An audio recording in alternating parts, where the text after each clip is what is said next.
Hi.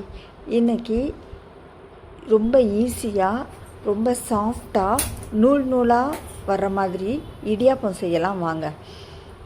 நான் இன்றைக்கி இடியாப்ப மாவு எப்படி வாங்கினேன்னா, அரிசி மாவாக தான், இடியாப்ப மாவு இல்லை, அரிசி மாவாக எங்கள் வீட்டில் பக்கத்தில் இருக்கிற கடையிலேருந்து வாங்கிட்டு வந்து இந்த 1 கப் அளவுக்கு அளந்து எடுத்திருக்கேன். இந்த மாவு எப்படின்னா, இது அந்த கவர்லேயே போட்டிருக்கோம், ஃப்ரைடு அப்படின்னு சொல்லிட்டு, ரோஸ்டட் அப்படின்னு சொல்லி போட்டிருக்கோம்.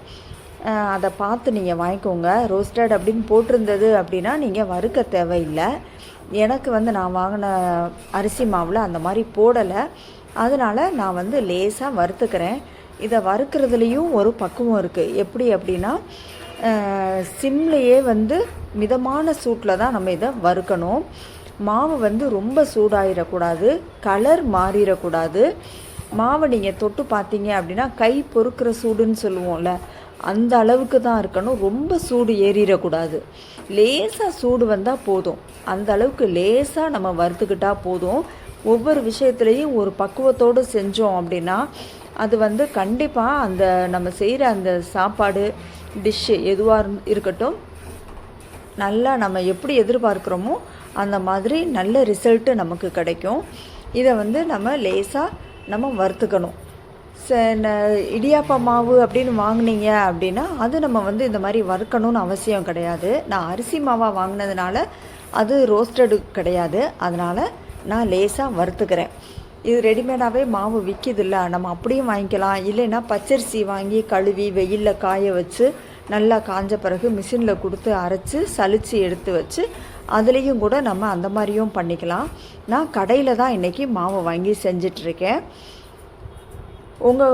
உங்களுக்கு எப்படி வசதியோ கடையில் வாங்குகிற பேக்கெட் மாவு வாங்கினாலும் ஓகே தான். இல்லை நீங்கள் அரிசி வாங்கி கழுவி நீங்கள் புதுசாக செய்கிறீங்களா, அதுவும் ஓகே தான். உங்களுக்கு எப்படி வசதியோ அந்த மாதிரி நீங்கள் பார்த்து மாவு பார்த்து எடுத்துக்கோங்க. நான் 1 கப்பு மாவு அளவுக்கு எடுத்துருக்கிறேன். உங்களுக்கு எவ்வளோ வேணுமோ நீங்கள் அந்த மாதிரி எடுத்துக்கோங்க. உங்களுக்கு எவ்வளோ தேவையோ அது உங்களுக்கு தான் தெரியும். அந்த மாதிரி நீங்கள் எடுத்துக்கோங்க. நான் இப்போ அடுப்பை ஆஃப் பண்ணிட்டேன். மாவு சூடாயிருச்சு. அது ஆறட்டும், அது ஒரு பக்கமாக இருக்கட்டும். அதுக்குள்ளே நம்ம ஓரளவு தண்ணி, அந்த மாவை பிசையணும்ல, அதுக்காக கொஞ்சம் தண்ணி அதிகமாகவே வச்சுக்கோங்க. தண்ணி பத்தாமல் போயிடக்கூடாதுல்ல, அதுக்காக சொல்கிறேன். கொஞ்சம் அதிகமாக வச்சுட்டு அதில் நான் கொஞ்சமாக 1 ஸ்பூன் நல்லெண்ணெய் ஊற்றிருக்கேன். நல்லெண்ணெய் ஊற்றிட்டு அதில் கொஞ்சமாக கல்லுப்பு சேர்த்துக்கணும். கல்லுப்பு சேர்த்துட்டு தண்ணி நல்லா கொதிக்கணும். நம்ம ஃபஸ்ட்டில் மாவில் ஒரு பதம் பார்த்தோம் பார்த்தீங்களா, லேசாக சூடு ஏறணும். அது மாதிரி இந்த தண்ணியும் நல்லா கொதிக்கணுங்க. லேசாக தண்ணி சுட்டால் போதும் அப்படிலாம் இருக்கக்கூடாது. நல்லா தண்ணி கொதிக்கணும். நான் சொல்கிற பக்குவத்தில் நீங்கள் செஞ்சு பாருங்கள். உங்களுக்கு அந்த நூல் விடாமல் நூடுல்ஸ் எப்படி இருக்குது, அப்படியே நீளமாக இருக்கும்ல, அந்த மாதிரியே உங்களுக்கு இந்த இடியாப்பமும் நம்ம புளியும் போதே உங்களுக்கு பார்க்குறதுக்கு நல்லா வரும். அது மாதிரி என்கிட்ட இந்த இடியாப்ப தட்டு இருக்குது, அதனால் நான் அதில் எண்ணெய் தடவி எடுத்து வச்சுருக்கேன். இடியாப்பம் புளிகிற அந்த உரல்லையும் எண்ணெய் ஃபுல்லாக நான் ஆயில் தடவியிருக்கேன். அந்த பிளேட்லேயும் நான் ஆயில் தடவியிருக்கேன். தடவிட்டு அது ரெடியாக ஒரு பக்கம் எடுத்து வச்சுருவோம். எல்லாம் ரெடி பண்ணி வச்சிட்டோம் அப்படின்னா நமக்கு வேலை செய்கிறதுக்கு ரொம்ப ஈஸியாக இருக்கும். இப்போ தண்ணி கொதிச்சிருச்சு, இந்த மாவும் ஆறிடுச்சு. அந்த தண்ணி கொதித்த தண்ணியை நம்ம கொஞ்சம் கொஞ்சமாக தான் நம்ம அந்த மாவில் ஊற்றி லேசாக கிளறிட்டே இருக்கணும். எடுத்த உடனே அவ்வளோ தண்ணியை நம்ம ஊற்றிடக்கூடாது. கொஞ்சம் கொஞ்சமாக தான் ஊற்றணும். நம்ம கிளறும் போதே பாருங்கள், அந்த பக்குவம் உங்களுக்கு தெரியும். கொஞ்சம் கொஞ்சமாக தான் தண்ணி ஊற்றுறேன் பாருங்கள். ஊற்றி நீங்கள் அந்த மாவை மிக்ஸ் பண்ணிகிட்டே இருங்க. இதில் நீங்கள் உப்பெல்லாம் போட வேணாம், ஏன்னா தண்ணியில் நம்ம உப்பு போட்டிருக்கோம்ல, அதனால் உப்பு இதில் போட்டுறாதீங்க. தண்ணியில் போட்டிருக்கிறதே போதும். இதை நல்லா பிசைஞ்சு விட்டுக்கோங்க. கை வச்சிடாதீங்க, ஏன்னா தண்ணி ரொம்ப கொதிக்க இருக்குது. அதனால் கை வச்சிடாமல் ஒரு கரண்டி வச்சு, உங்களுக்கு எப்படி கரண்டி வசதியோ அந்த மாதிரி கரண்டி வச்சு அந்த மாவை பிசைஞ்சு விட்டுக்கோங்க. கை வைக்கணும்னு அவசியமே கிடையாது. கொஞ்சம் கொஞ்சமாக தண்ணி ஊற்றுனேன் பார்த்தீங்களா. பொறுமையாக செஞ்சோம் அப்படின்னா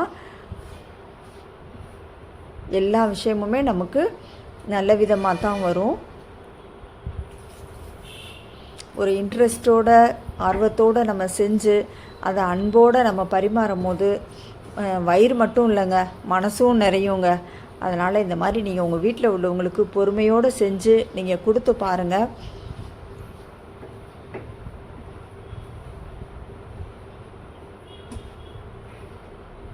மாவை நல்லா இந்த மாதிரி கிளறிக்கோங்க. எனக்கு இந்த உடன் ஸ்டிக் வச்சு பிசைகிறது எனக்கு வசதியாக இல்லை.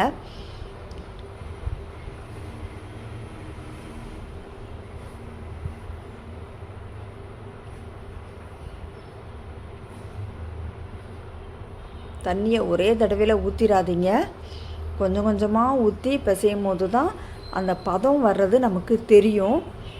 ஒரே தடவையில் ஊற்றிட்டு அப்புறம் வந்து அது ரொம்ப ஒரு மாதிரி மாவு இலக்கமாக இருந்துச்சு அப்படின்னா இடியாப்பம் புளியறதுக்கு சரியாக வராது. ரொம்ப கட்டியாகவும் இருக்கக்கூடாது மாவு, அதையும் நம்ம பார்த்துக்கணும். ரொம்ப தண்ணி வந்து கொஞ்சமாக ஊற்றி பிசைஞ்சிட்டு ரொம்ப கட்டியாகவும் நம்ம வச்சுக்கக்கூடாது, ரொம்ப தளர்ந்தும் இருக்கக்கூடாது. கரெக்டான பக்குவத்தில் நம்ம மாவு பசைஞ்சுக்கணும். எனக்கு அந்த உடன் ஸ்பூன் கரண்டி வந்து எனக்கு வசதியாக இல்லை, அதனால் நான் ஸ்பேச்சுலா எடுத்துக்கிட்டேன். எனக்கு இதனால் கொஞ்சம் பிசைறதுக்கு வசதியாக இருக்கும் அப்படின்னு. இப்போ நான் பிசையும் போதே உங்களுக்கு அந்த மாவோட அந்த பதம் தெரியும்னு நினைக்கிறேன். நல்லா அந்த அழுத்தும் போது தெரியுதா, இதுதாங்க மாவோட பதம், இப்படி தான் இருக்கணும். ரொம்ப கட்டியாகவும் இல்லாமல் ரொம்ப தண்ணியாகவும் இல்லாமல் இந்த மாதிரி தான் இருக்கணும். இதுதான் கரெக்டான அளவு.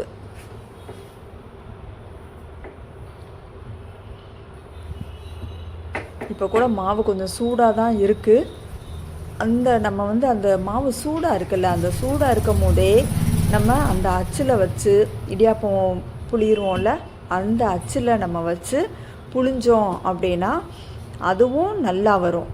ஆறின பிறகு வச்சு செய்கிறத விட சூடாக இருக்கும் போதே நம்ம இடியாப்ப அச்சில் போட்டு புளிஞ்சிடணும். கையில் தொட முடியல, எனக்கு சூடாக இருக்குது. அதை எடுத்து இடியாப்ப உலக்கில் நம்ம வச்சிடுறோம். நான் உள்ள இடியாப்பத்துக்குன்னு குட்டி குட்டி ஓட்டையாக நெருக்கமாக இருக்கும்ல, அந்த அச்சு தான் நான் போட்டிருக்கேன்.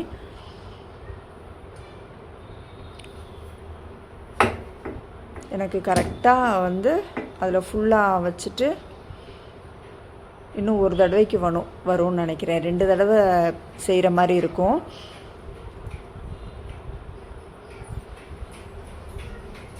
என்கிட்ட 2 தட்டு இருக்குது, இடியாப்பத்தட்டு. இது கீழே உள்ளது.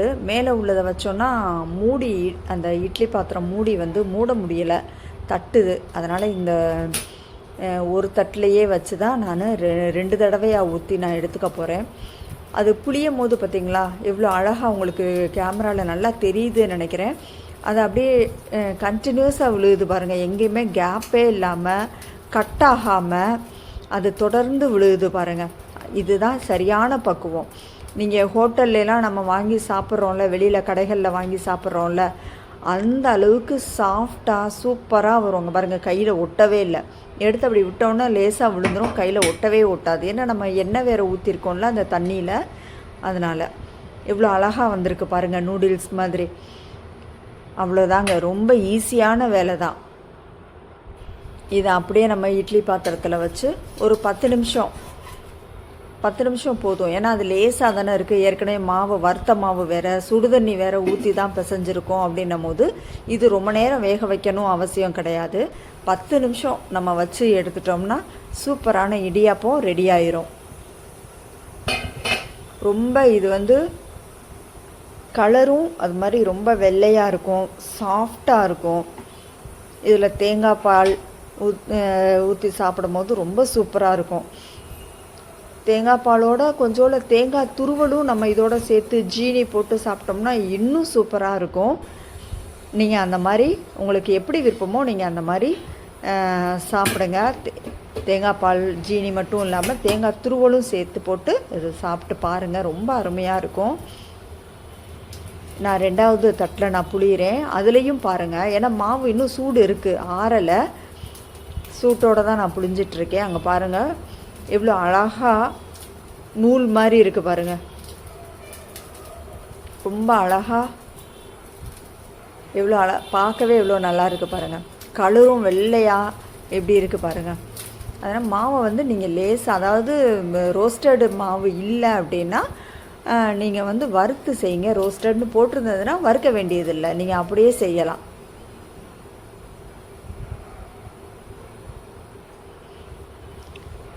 அதில் கடைசி மாவு எடுத்து சும்மா வடை மாதிரி தட்டி அதையும் நம்ம அதோடு வச்சு வேக வச்சு எடுத்துடலாம்.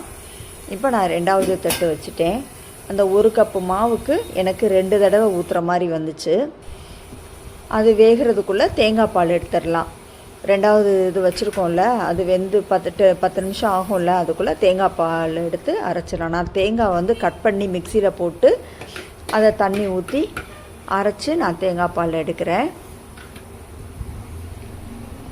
நம்ம தேங்காய் பால் எடுக்கிற வீடியோ வந்து ஏற்கனவே நம்ம ஆப்பம் வீடியோ ஒன்று இதுக்கு முந்தின வீடியோ நம்ம முன்னால் போட்டிருக்கோம்.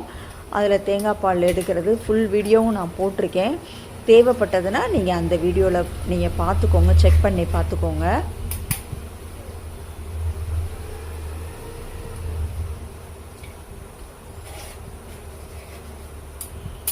வெறும் பசும்பால் ஊற்றி கூட சாப்பிட்லாம். இது வந்து நமக்கு வந்து இது இன்னும் கொஞ்சம் டேஸ்ட் அதிகரித்து கொடுக்கும்ல, அதனால தான் நான் தேங்காய் பால் எடுத்திருக்கேன். பசும்பால் ஊற்றி கூட ஜீனி போட்டு நம்ம சாப்பிட்லாம். தேங்காய் பாலும் ரெடி ஆயிடுச்சு, இடியாப்பமும் ரெடி ஆயிடுச்சு.